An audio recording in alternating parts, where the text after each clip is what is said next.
안녕하세요 여러분. 오늘은 이제 21번부터 마지막 25번까지 문제를 풀도록 하겠습니다. 자, 최강피트 생물강좌 기출문제 21번. 그림 가와나는 어떤 사람의 심혈관계에서 혈류의 속도와 혈압을 각각 나타낸 것이다. 1과 3은 각각 대동맥, 대정맥, 폐모세혈관 중에 하나이다라고 나왔죠. 자, 기본적으로 일단은 그 대동맥과 대정맥과 폐모세혈관 중에서 혈류의 속도가 지금 물어본 걸로 봐서 혈류의 속도의 어떤 특징을 보게 되면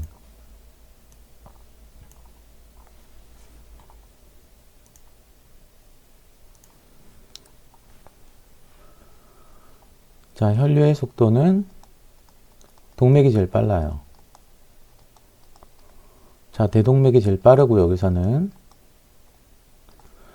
그 다음에 이제 정맥이 그 다음으로 빠르죠. 정맥은 혈압은 낮지만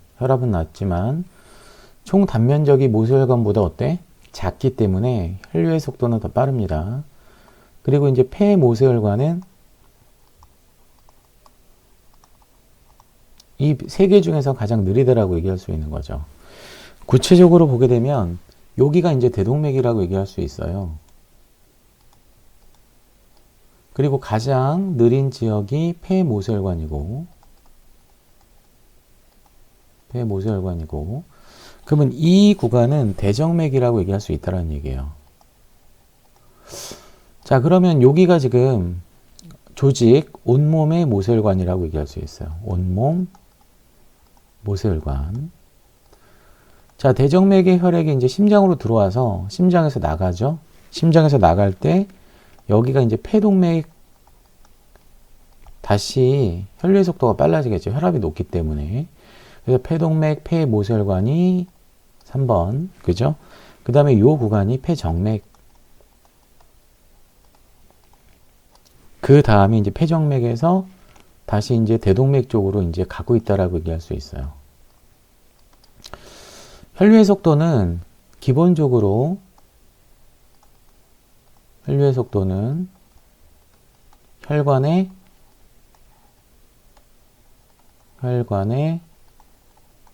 총 단면적에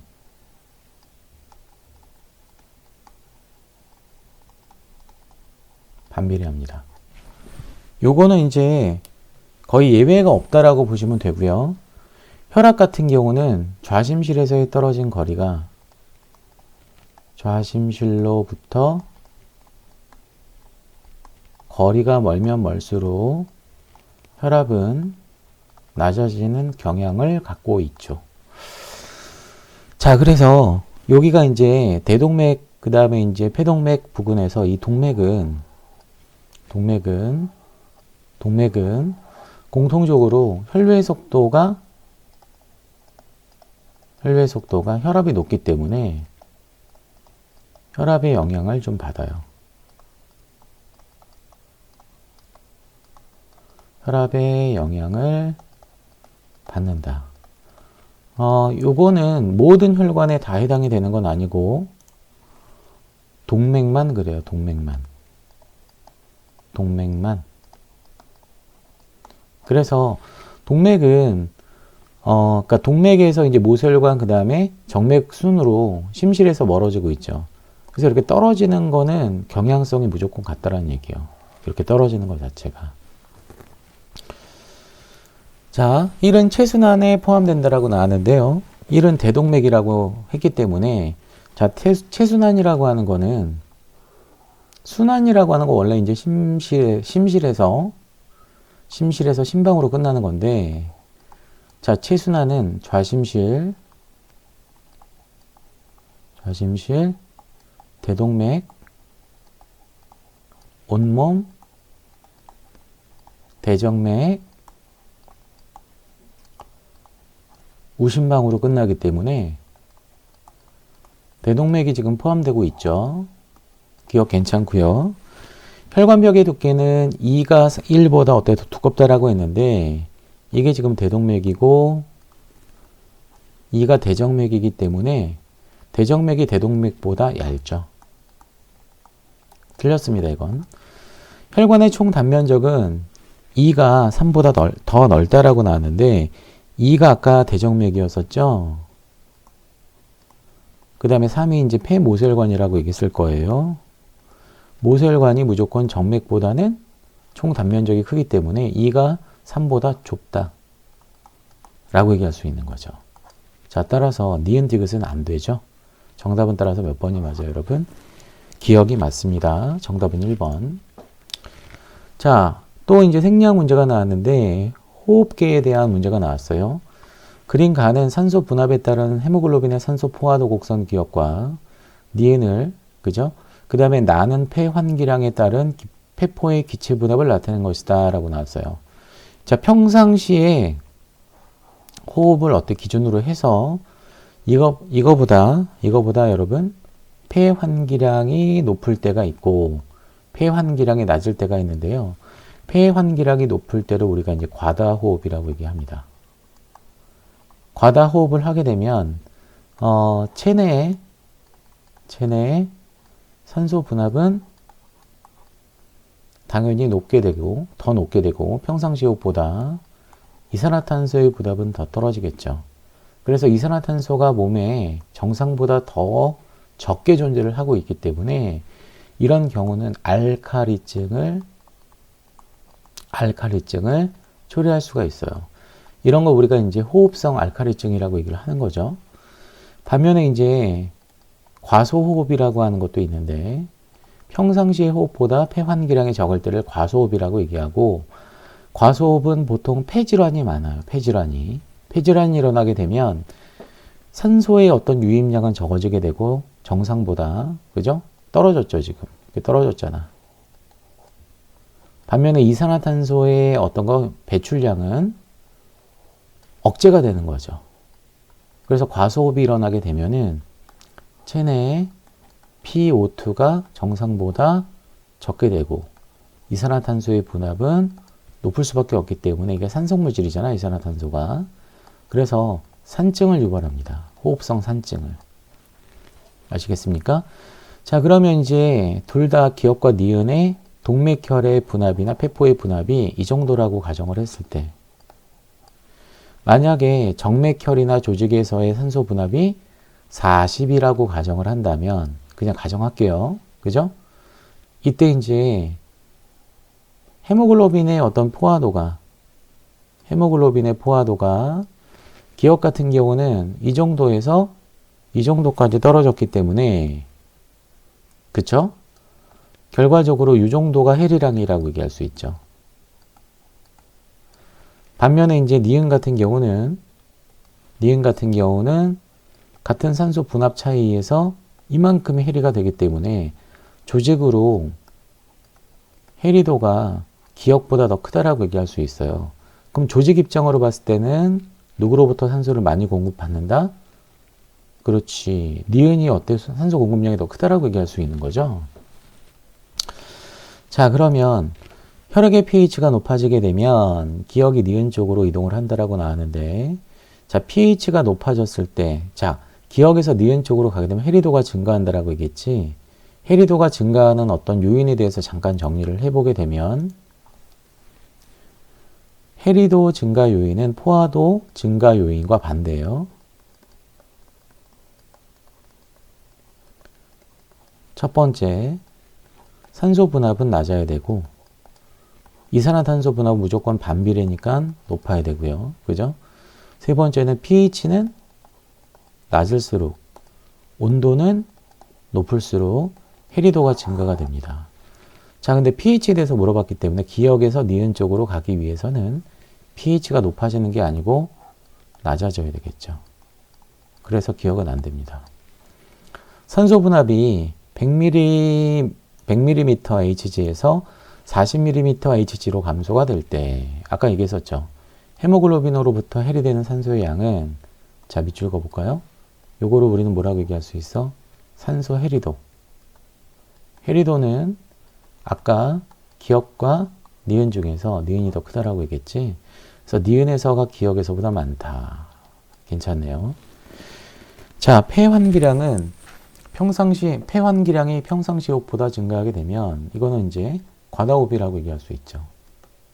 과다호흡이 일어나게 되면 폐 모세혈관에서 이산화탄소가 더 많이 배출되고 산소가 더 많이 들어오기 때문에 폐 모세혈관에서 폐정맥으로 이동을 할 때 이산화탄소의 분압은 더 떨어집니다. 그래서 40mm Hg보다 더 낮아진다라고 얘기할 수 있죠.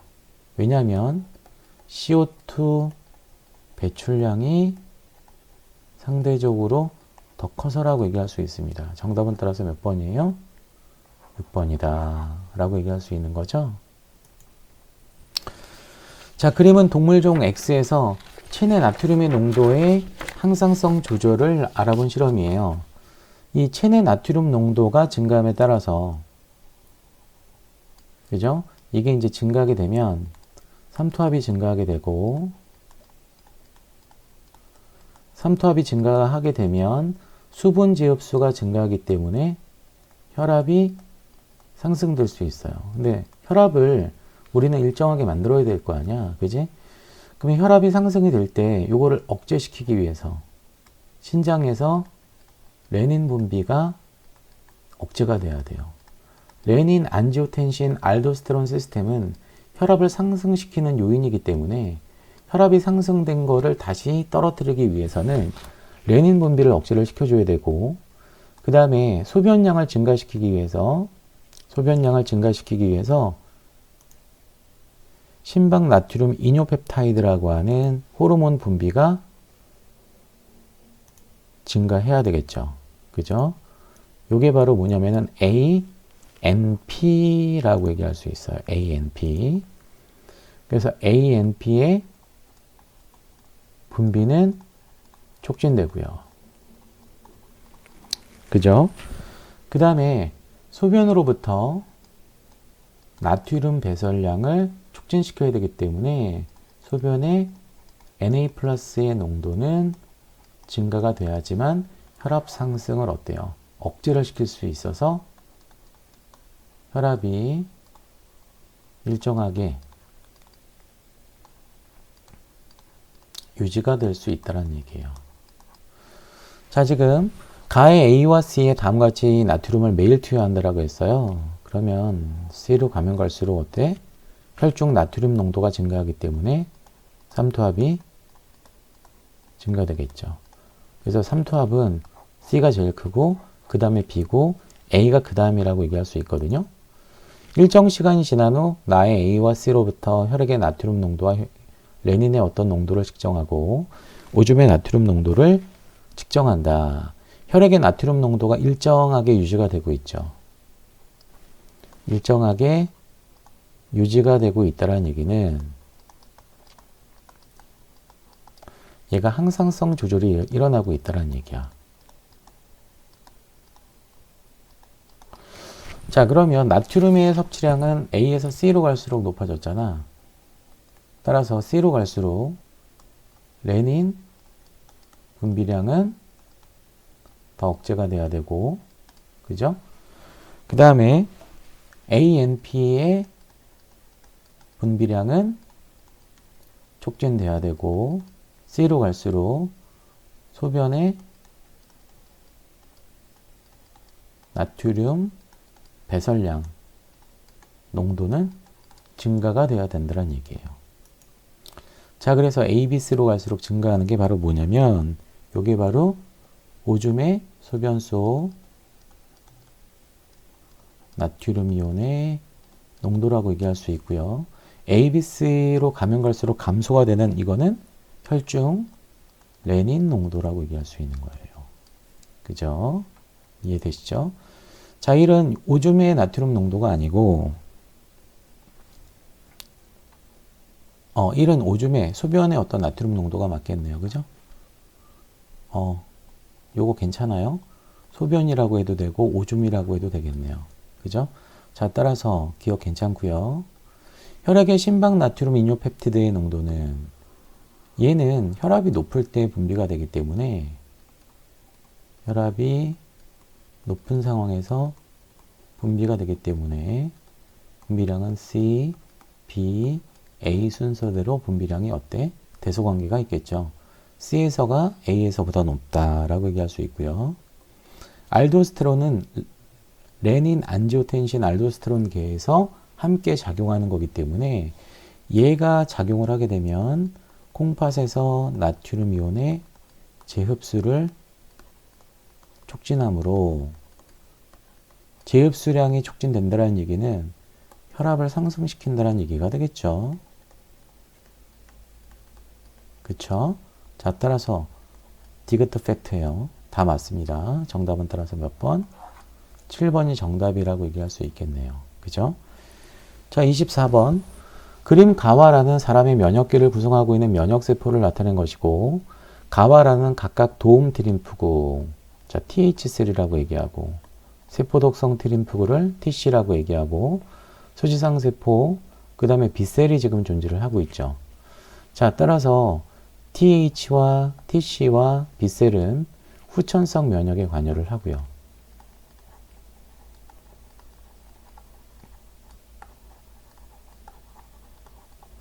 수지상세포 같은 경우는 선천성 면역에 관여를 하면서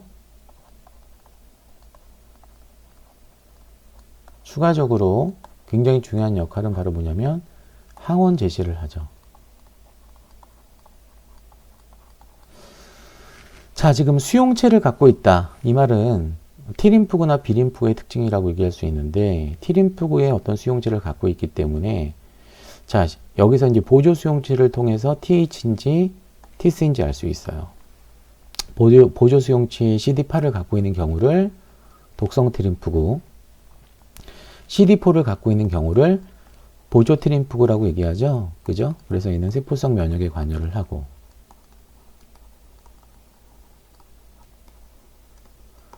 TH 림프구 같은 경우는 모든 후천성 면역을 총괄하는 역할을 하죠. 그래서 얘가 이제 가장 대빵인 후천성 면역 체계에서 대빵세포라고 얘기할 수 있는 거죠. 자, 가 같은 경우는 표면 항체가 지금 어때? 드러나 있는 IgM이라고 하는 막항체가 지금 어때요? 존재를 하고 있네요. 그죠? 이게 지금 B셀이라고 얘기할 수 있네요. B림프구. 나는 수지상세포라고 얘기할 수 있겠죠. 가지 모양으로 튀어나와 있는 게 특징이죠. 그죠? 그래서 선천성 면역에 담당하는 애가 지금 요 세포라고 얘기할 수 있겠네요. 그죠? 이게 지금 문제에서 이제 다가 되고, 요게 지금 라가 되겠네요. 그죠? 오타가 지금 잠깐 났는데, 그래서 일단은 가나 다라 이런 식으로 어때요? 문제가 해석이 돼야 될 텐데, 가는 세포독성 T림프구이다. TC세포라고 했으니까 맞고요. 그죠? 라의 일부는 형질세포로 분화가 됩니다. 형질세포로 분화가 된다는 얘기는 요게 지금 형질세포를 효각이 B림프구라고 얘기를 합니다. 효각이 B림프구로 분화시킬 수 있는 거는 아까 IgM을 갖고 있는 누구예요? 다가 되겠죠. 그죠? 자, 가와라는 모두 1형의 MHC를 발현합니다. MHC라고 하는 게 바로 뭐냐면 주조직, 적합성, 복합체라고 얘기를 하는데, 자, MHC라고 하는 거는 우리가 이제 T림프구의 항원 제시를 할 때 반드시 필요한 어떤 분자인데요. 1은 모든 핵이 있는 세포, 유핵세포에 발현되는 게 특징이고요. MHC2 같은 경우는 APC에 발현이 되죠. 이 APC가 항원 제시 세포인데, 요게 바로 이제 대식세포, 아까 라에 나와 있는 수지상세포가 여기에 해당이 돼요. 그렇게 되면 대식세포나 수지상세포는 핵도 갖고 있거든. 그러니까 얘는 MHC1도 있고 2도 있고 모두 갖고 있다라고 얘기할 수 있는 겁니다. 그래서 가와라는 모두 핵을 갖고 있기 때문에 1형 MHC를 발현하는 건 팩트예요. 정답은 따라서 5번이 정답이 되겠죠. 자, 25번으로 넘어가도록 하겠습니다. 다음은 바위 해변에 서식하고 있는 역어섭식 연체동물종 X, 동물에 관한 어떤 자료이다라고 나왔어요. 연체동물이라고 하는 애들은 기본적으로 이제 오징어나 조개나 문어 이런 애들이 여기에 해당이 되죠. 뭐 달팽이도 여기에 해당이 되죠. 얘네들은 특징이 이제 발생학적으로 치설을 갖고 있어요. 이빨을 갖고 있는데 얘네들 같은 경우는 어떤 물질을 예를 들어서 이제 음식물을 먹었을 때 어떤 먹잇감을 먹었을 때 여과해 가지고 거기서 이제 필요한 어떤 거 살점이나 이런 것들을 걸러내면서 이제 섭식하는 어떤 동물이라고 얘기할 수 있기 때문에 여가 섭식 동물이라고 표현을 많이 하죠. 일단 그 자료를 한번 보도록 하죠. 부유 침전물은 바닥의 침전물 중에서 파도와 해류에 의해서 물속에 부유하는 입자이다. 그래서 이제 부유 침전물이 많아지게 되면 부유 침전물의 농도가 높아지게 되면 탁도가 높아져요. 물이 이제 약간 뿌옇게 보인다는 얘기죠. 그래서 이제 부유 침전물은 탁도에 비례한다라고 얘기할 수 있습니다.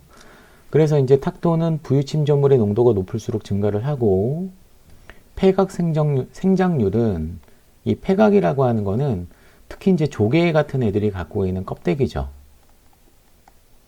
껍데기. 탄산칼슘으로 되어 있는 게 특징이고요.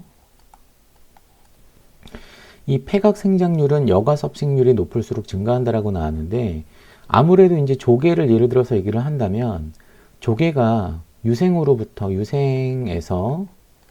성체가 될 때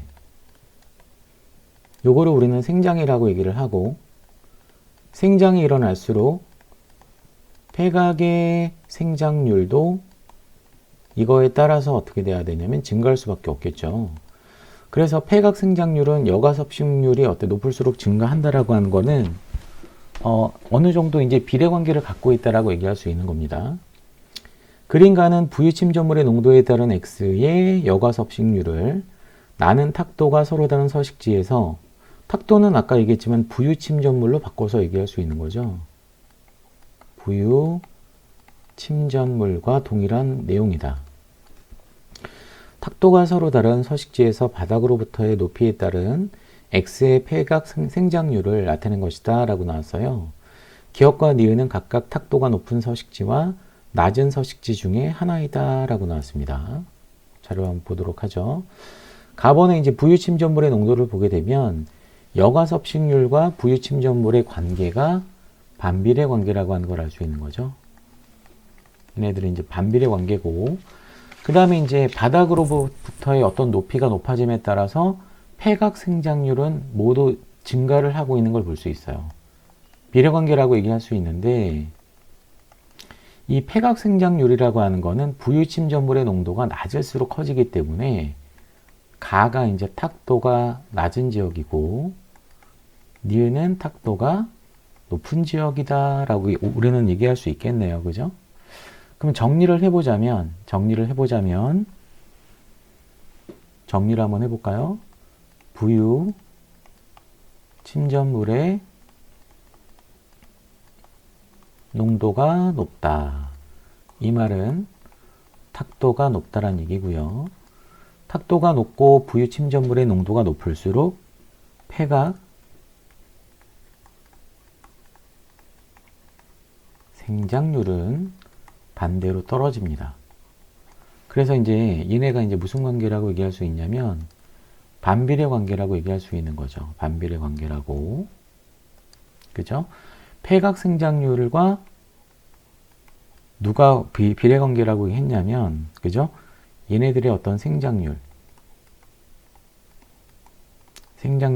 비례 관계이기 때문에 얘가 낮기 때문에 얘도 따라서 낮을 수밖에 없다라고 얘기할 수 있는 거죠. 그쵸?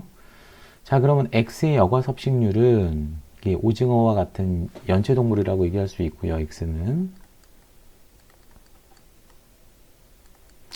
이 연체동물의 여과 섭식률은 부유 침전물의 농도가 높을수록 증가하는 게 아니고 낮을수록 증가한다라고 얘기할 수 있는 거죠. 따라서 이건 틀린 거고요.